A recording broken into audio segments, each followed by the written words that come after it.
Bismillahirrahmanirrahim. Assalamualaikum warahmatullahi wabarakatuh. Halo anak-anakku sekalian, apa kabar hari ini? Alhamdulillah, summa alhamdulillah. Semoga kita semua selalu diberi kesehatan oleh Allah Subhanahu wa Ta'ala. Amin ya Allah ya Rabbal Alamin. Anak-anakku sekalian, pada kesempatan sekarang ini alhamdulillah kita bisa bertemu kembali dalam pertemuan kedua dengan Popik dan ke pertemuan ketiga dalam bahasa Indonesia ya. Baik, anak-anakku sekalian, alangkah indahnya kalau Popik, kalau kita ya mulai pembelajaran ini dengan pembacaan basmalah ya. Yuk bersama-sama ya. 1, 2, 3. Bismillahirrahmanirrahim. Anak-anak yang berbahagia, hari ini insya Allah kita akan mengulang dulu materi yang minggu lalu, yaitu mengenai ide pokok. Perlu diingat oleh kalian semua bahwa setiap paragraf memiliki ide pokok ya, atau pikiran utama atau gagasan utama. Di manakah adanya?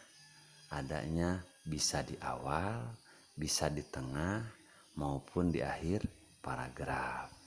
Kalau di awal disebut deduktif jenis paragrafnya. Kalau di tengah ineratif, kalau di akhir induktif. Ingat ya. Nah, anak-anakku sekalian, ide pokok tersebut kalau di awal biasanya berada di kalimat pertama dalam awal paragraf. Ingat, kalimat pertama di awal paragraf. Nah, kalimat tersebut suka disebut dengan kalimat utama atau kalimat yang memerlukan penjelasan. Nah, isi dari kalimat utama tersebut disebut ide pokok. Kalimat ide pokok bisa lebih pendek dari kalimat utama, atau maksud dari kalimat utama disebut ide pokok. Itu ya, kita ulang yang kemarin ya. Baik, anak-anakku sekalian, pada kesempatan sekarang kita akan memperdalam materi yang minggu kemarin masih belum dijelaskan secara maksimal ya. Nah, apa aja materi yang akan kita bahas, yaitu mengenai cara menemukan ide pokok dalam suatu paragraf. Kemudian di dalam caranya tersebut kalian baca isi paragrafnya dengan seksama atau dengan teliti ya. Yang kedua, temukan kalimat utama. Tuh, tadi udah Popik jelaskan bahwa ide pokok itu berada dalam kalimat utama, kalimat dan kalimat penjelas. Oke. Nah, yang ketiga, tentukan informasi yang terdapat dalam kalimat utama. Tuh, tadi oleh Popik sebutkan bahwa ide pokok itu kalimatnya bisa lebih pendek dari kalimat utama ya. Atau maksud dari kalimat utama disebut ide pokok. Setelah menemukan ide pokok pada setiap paragraf, kemudian tulis ulang ide pokoknya apa aja. Bisa dalam bentuk diagram, bisa dalam bentuk tabel, atau bisa dalam bentuk poin, 1 ini, 2 ini paragraf ke-1 ini, paragraf kedua ini ya. Bisa seperti itu. Itu. Nah, itu udah minggu kemarin. Yang kita akan pelajari yaitu Setelah kalian menemukan beberapa ide pokok, maka kalian harus bisa mengambil kesimpulan dari setiap paragraf, dari setiap teks laporan. Apa itu kesimpulan? Perlu kalian ketahui bahwa kesimpulan itu merupakan ikhtisar. Seperti minggu yang lalu telah disampaikan, ikhtisar itu ringkasan atau kalimat singkat ya,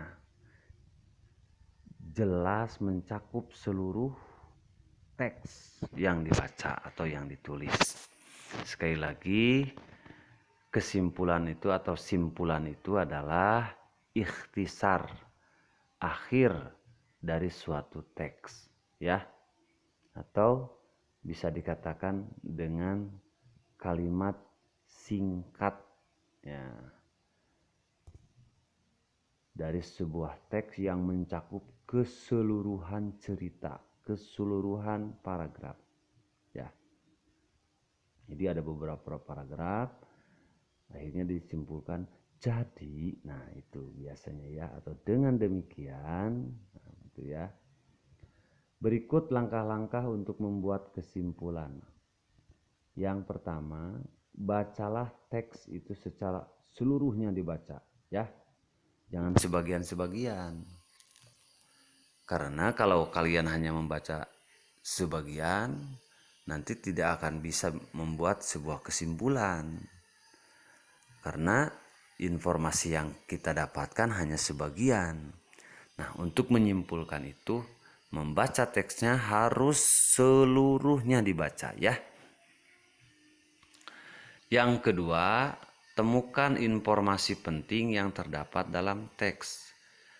Informasi penting itu apa? Informasi penting itu informasi atau data atau fakta atau ilmu ya, kalau kita dapatkan yang menurut kita semua itu bermanfaat. Yang kedua, disebut penting itu kita baru tahu penting ya. Nah, sekali lagi, penting itu satu, bermanfaat bagi diri kita sebagai pembaca maupun orang lain. Yang kedua, bisa dikatakan penting itu bila kita baru tahu. Nah, oh ternyata, nah gitu ya. Yang ketiga, hubungkan semua informasi yang kamu peroleh menjadi satu pernyataan. Misalkan dalam setiap paragraf itu ada ide pokoknya, kemudian ada kalimat pentingnya, kemudian disambung-sambungkan paragraf ke-1, paragraf kedua, paragraf ketiga. Jadi sebuah cerita utuh yang asalnya dari 3 paragraf menjadi 2 kalimat ya, menjadi 1 kalimat, bahkan bisa hanya 1 kalimat. Yang penting ceritanya mencakup seluruh cerita. Oke, jadi kalian harus memahami itu ya. Oke, anak-anakku sekalian, untuk lebih memahaminya, kita akan memperhatikan teks yang berikut ya. Yang di sini nih. Banyak petani di Indonesia yang memilih untuk menanam jagung dibandingkan dengan tanaman lain sebagai alternatif tanaman padi. Nah, itu kalimat pertama ya. Berarti kalimat pertama yang itu. Atau kalimat utama. Jangan-jangan ini yang disebut kalimat utama tadi ya. Awas. Tadi dikatakan bahwa kalimat utama biasanya berada di awal paragraf atau deduktif ya. Oke, coba ini, banyak petani di Indonesia yang memilih untuk menanam jagung dibandingkan dengan tanaman lain sebagai alternatif tanaman padi. Kan panjang, itu kalimat utamanya. Nah, maksud dari kalimat utama tersebut apa? Maksudnya dari banyak petani itu maksudnya bisa dibuat kalimat yang lebih pendek. Nah, maksud dari kalimat yang panjang banyak petani di Indonesia yang memilih jagung sampai padi itu, sampai tanaman padi, itu kan kalimat utama. Nah, bisa diringkas maksudnya apa ini kalimat ini. Nah, maksud dari kalimat yang banyak petani di Indonesia sampai tanaman padi itu disebut ide pokok, ya. Nah, hal tersebut dikarenakan cara menanam jagung cukup mudah dan masa tanam jagung relatif cepat. Nah, kalimat yang kedua dari hal tersebut itu merupakan menjelaskan kalimat ke satu. Kenapa dibandingkan memilih jagung? Nah, dijelaskan. Nah, maka kalimat kedua itu hal tersebut dikarenakan merupakan kalimat penjelas dari kalimat ke satu atau kalimat utama, ya. Sehingga dengan adanya kalimat penjelas, kita bisa memahami.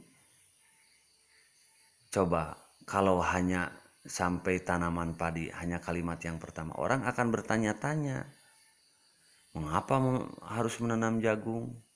Apa untungnya? Apa ruginya? Tuh. Kan orang kalau hanya kalimat ke satu yang dibaca, orang akan bingung untuk memahaminya. Nah, untuk memahaminya digunakanlah kalimat kedua, ketiga, dan keempat, kelima. Nah, akhirnya jadi sebuah paragraf gitu ya. Tanaman jagung dapat dipanen 3 hingga 4 kali dalam setahun. Tidak heran jika banyak petani untuk memilih menanam jagung saat pergantian musim tanam padi. Oke. Kesimpulannya, tanaman jagung dijadikan alternatif tanaman padi. Tuh. Kan itu kalimat ke satu, ya. Alternatif tanaman padi. Kemudian dilanjutkan ada karena. Berarti karena itu kalau di kalimat ke satu tidak ada. Sedangkan jawabannya ada di kalimat kedua, ketiga, dan keempat. Nah, kalimat kesimpulan ini, tanaman jagung dijadikan sebagai alternatif tanaman padi karena waktu yang diperlukan lebih cepat dan cara menanamnya lebih mudah. Tuh, yang asalnya seberapa baris ini? 1, 2, 3, 4, 5, 6 setengah ya, hampir 6 setengah baris. Disingkat menjadi 2 baris atau 3 baris di sini. Paham? Bahkan menjadi 2 baris ini. Ini menggambarkan kalimat kesimpulan itu singkat. Di mana diambilnya? Bisa diambil dari kalimat utama yang berada di awal. Kemudian tambah penjelasan yang singkat ya dari kalimat-kalimat penjelasnya. Sehingga kalimat kesimpulan itu tidak terlalu panjang. Oke. Sekali lagi, kesimpulan itu diambil dari beberapa ide pokok yang berada dalam kalimat utama, ya. Oke. Nah, anak-anakku sekalian, kalian harus bisa nih membuat kesimpulan. Sekali lagi caranya tadi baca secara keseluruhan. Lihat kalimat utamanya. Kemudian apa ide pokoknya. Nah, tiap paragraf itu tuliskan ide pokok dan informasi pentingnya. Nah, informasi penting itu yang bagaimana kalau di paragraf ini ada menjelaskan kalimat utama. Contoh di sini alasannya memilih jagung apa. Nah, gitu ya. Ya, akhirnya jadi mudah kita memahaminya. Paham? Anak-anakku sekalian, untuk belajar tentang menarik atau membuat sebuah kesimpulan tidak ujug-ujug bisa. Kalian harus terus berlatih ya. Salah satunya adalah membaca kalian dengan teliti apa yang terdapat di dalam sebuah paragraf. Nah, anak-anakku sekalian, bagaimana Pak Opi kalau paragrafnya itu lebih dari satu kayak ini? Ini kan hanya satu. Nah, ambil saja ide pokoknya dan informasi pentingnya. Buatlah, bisa jadi kalau misalkan 5 paragraf, bisa 1 paragraf kesimpulannya. Gitu ya. Silahkan. Jadi kalau ada beberapa paragraf, ambillah ide pokok yang ada dalam kalimat utamanya. Kemudian buatlah sebuah cerita, ya. Digabungkan ide pokok yang tiap paragraf itu menjadi sebuah kalimat. Kalau di sini kan tanaman jagung dijadikan sebagai alternatif tanaman padi karena waktu yang diperlukan lebih cepat dan cara menanamnya lebih mudah. Nah, itu ya. Jadi kalau beberapa paragraf bisa diambil ide pokoknya. Ide pokok teh Popik ulang lagi, maksud atau tujuan dalam kalimat utama yang memerlukan penjelasan.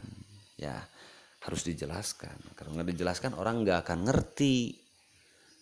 Nah, ya, perlu diurai, perlu dirinci. Nah, mengapa menanam jagung lebih dipilih selain menanam padi? Nah, alasannya dijelaskan. Nah, kalau tidak dijelaskan orang tidak akan paham, ya, tidak akan paham. Baik, anak-anakku sekalian, sebagai latihan kalian untuk belajar membuat kesimpulan, Pak Opik berharap kalian bisa mengerjakan di latihan di buku siswa ya, yaitu halaman 57 sampai 58. Kalau ada bacaannya baca silahkan. Nah, lihat buku siswanya, kemudian baca secara keseluruhan, kemudian cari tiap paragrafnya ide pokoknya apa, kemudian kalian harus pahami paragraf ke-1 itu menjelaskan tentang apa, paragraf kedua menjelaskan tentang apa, paragraf ketiga itu menjelaskan tentang apa, dan sebagainya ya. Misalkan paragraf ke-1 menceritakan tentang alasan, paragraf kedua menjelaskan tentang ciri-ciri, paragraf ketiga menjelaskan tentang keuntungan atau kekurangannya. Nah, sebagai contoh seperti itu. Nah, kalian tinggal gabungkan nanti. Ide pokok digabungkan dengan kalimat-kalimat penjelasan yang penjelas yang disingkat dengan ide pokok yang ada di paragraf yang lain ya. Sekali lagi Popik ulang cara membuatnya, baca secara keseluruhan dengan teliti, tentukan ide pokok yang terdapat dalam kalimat utama yang berada di awal kalau deduktif, di tengah kalau ineratif, atau di akhir atau induktif. Hanya untuk kalian sebagai anak siswa sekolah dasar, kebanyakan paragraf yang digunakan adalah deduktif atau kalimat utamanya itu berada di awal paragraf ya. Baik anak-anakku sekalian, sekali lagi tugasnya halaman 57 sampai 58 ya. Silahkan kerjakan dengan rapi. Harus Pak Opik nih usahakan kalian mengerjakannya jangan pakai pensil, karena kemarin pun banyak foto yang kurang jelas, pakai pulpen saja ya.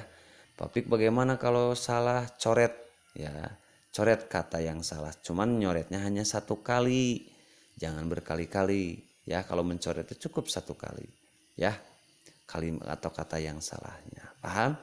Supaya mengirimkan tugasnya jelas bisa dibaca oleh Pak Opik ya. Sekali lagi tugasnya halaman 57 sampai 58. Oke. Nah, paham kalian? Paham? Nah, untuk lebih pahamnya harus latihan dong ya, supaya kalian bisa lebih paham, baca secara keseluruhan. Kemudian tentukan kaidah pokok dalam tiap paragraf. Tentukan informasi yang pentingnya apa, penjelasannya. Nah, seperti menjelaskan ciri-ciri, menjelaskan bentuk, menjelaskan cara dan sebagainya. Ya, insya Allah untuk kesimpulan ini Popik akan bahas beberapa kali ya. Semoga kalian bisa lebih memahami. Nah, anak-anakku sekalian, untuk kesimpulan biasanya menggunakan kata jadi. Jadi itu kesimpulan ya. Oke. Baik anak-anakku sekalian, Popik kalau melihat laki-laki yang mengerjakan tugas masih belum pada rapih tulisannya. Kalau perempuan alhamdulillah 90% rapi. Ada beberapa orang yang tugasnya asal-asalan. Popik nggak mau kalian hasilnya tidak baik. Harus serius ya semuanya. Ya anak-anak. Oke. Terima kasih. Wassalamualaikum warahmatullahi wabarakatuh. Walhamdulillahirabbil alamin. Semoga pertemuan kita diberkati oleh Allah Subhanahu wa taala. Terima kasih. Dadah. Selamat bertemu di minggu depan hari Senin ya.